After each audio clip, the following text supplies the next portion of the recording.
নমস্কার বন্ধুরা। বিশ্ব অর্থনীতিতে বড়সড় ভূমিকম্প। আন্তর্জাতিক বাজারে অপরিশোধিত তেলের দাম $100 গণ্ডি ছাড়িয়ে গেছে। আর এই খবরের রেশ কাটতে না কাটতেই শুরু হয়েছে এক নতুন আতঙ্ক, প্যানিক বাইং।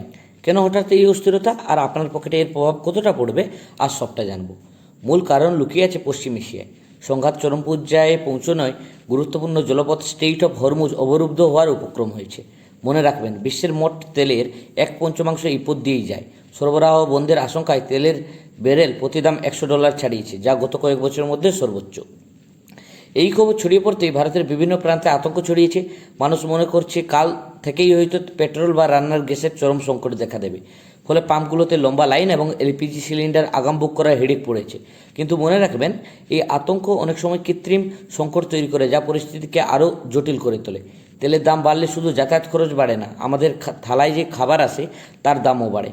কারণ ট্রাক এবং লরির ট্রান্সপোর্টেশন খরচ বাড়লে শাকসবজি থেকে শুরু করে নিত্য প্রয়োজনীয় সব জিনিসের দাম হু হু করে বাড়তে থাকে, অর্থাৎ মুদ্রাস্ফীতি বা ইনফ্লেশনের সময়ের অপেক্ষা। সরকার পরিস্থিতি নিয়ন্ত্রণে রাখার চেষ্টা করেছে, কিন্তু আন্তর্জাতিক বাজারে চাপ এড়ানো কঠিন। এই সময় আতঙ্কিত হয়ে জিনিসপত্র মজুদ না করে সচেতন থাকাই বুদ্ধিমানের কাজ।